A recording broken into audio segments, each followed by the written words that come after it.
1 minggu kemudian. Nak, kamu kenapa? Dari tadi kok main HP doang? Rahang kaku merupakan salah satu tanda gejala awal dari tetanus. Kenapa?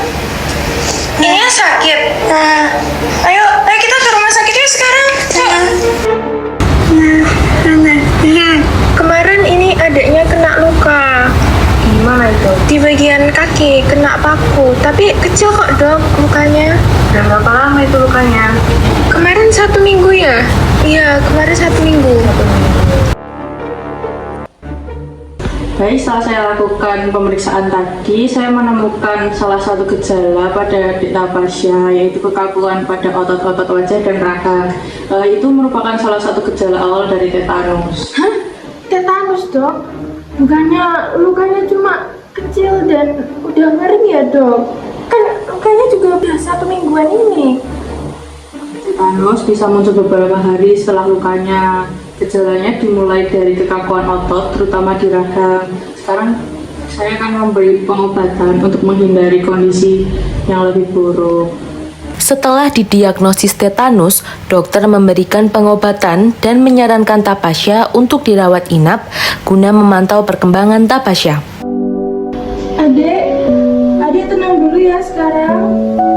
Ada mama di sini. Adek sekarang istirahat dulu ya. Sentuhan dari kulit ke kulit dapat merangsang pasien tetanus mengalami kejang. Istirahat ya dek.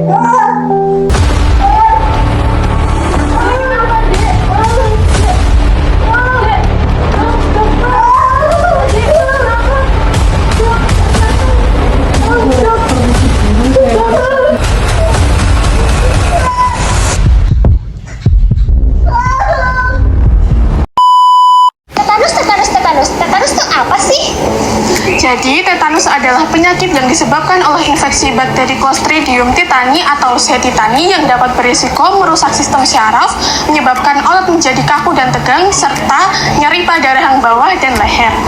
Tetanus merupakan jenis penyakit akut yang jika tidak segera ditangani dapat menyebar ke seluruh tubuh dan mengancam jiwa. Meski berbahaya, tetanus tidak menular. Pencegahan tetanus dapat dilakukan dengan pemberian vaksin tetanus.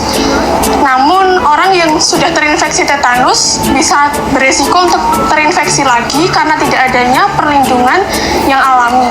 Penyebab dari penyakit tetanus itu bakteri Clostridium tetani. Apabila kita memiliki luka terbuka dan terkontaminasi dengan bakteri Clostridium tetani, hal itu dapat menyebabkan tetanus. Bakteri Clostridium tetani dapat berkembang biak pada tanah, tinja, ataupun logam yang berkarat, teman-teman. Nah, teman-teman tahu nggak sih, ternyata tetanus ini dapat berkembang karena luka tusuk yang dalam. Paku tadi telah memasukkan spora tetanus ke dalam luka. Karena kondisi oksigen yang rendah, spora tetanus dapat berkecambah untuk menghasilkan bakteri Clostridium tetani. Lalu, spora melepaskan racun yang disebut tetanospasmin dan masuk ke dalam aliran darah. Jumlah bakteri semakin meningkat dan beberapa sel bakteri mengembangkan spora di salah satu ujungnya. Bakteri melisis dan melepaskan racun hingga memasuki aliran darah. Racun kemudian berjalan ke atas akson menuju badan sel neuron yang ditemukan di sumsum tulang belakang. Setelah 2-14 hari, racun mencapai badan sel neuron motorik. Racun tetanospasmin yang masuk ke dalam badan sel neuron motorik mengganggu kerja interneuron penghambat. Interneuron melepaskan neurotransmitter penghambat ke dalam sambungan sinapsis. Ini mencegah penembakan neuron motorik sehingga serat otot yang mereka kendalikan tidak terus-menerus kontraksi. Nah, berbeda halnya dengan yang sudah terkena racun tetanospasmin. Racun ini mencegah pelepasan neurotransmitter penghambat dari interneuron, sehingga neuron motorik menembak secara konstan. Banyak neuron motorik yang telah kehilangan kontrolnya, sehingga menyebabkan otot berkontraksi berulang kali hingga terjadi kejang.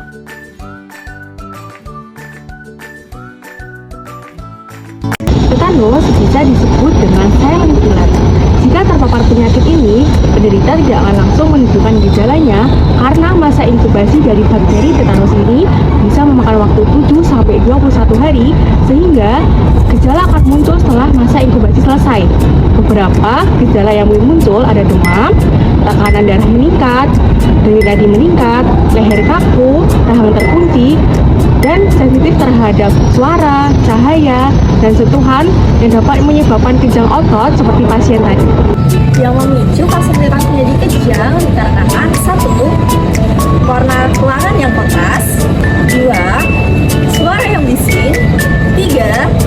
Adanya sentuhan tubuh, yang keempat, adanya sinar yang terlalu terang dapat memicu terjadinya kontraksi otot sehingga menjadi abnormal.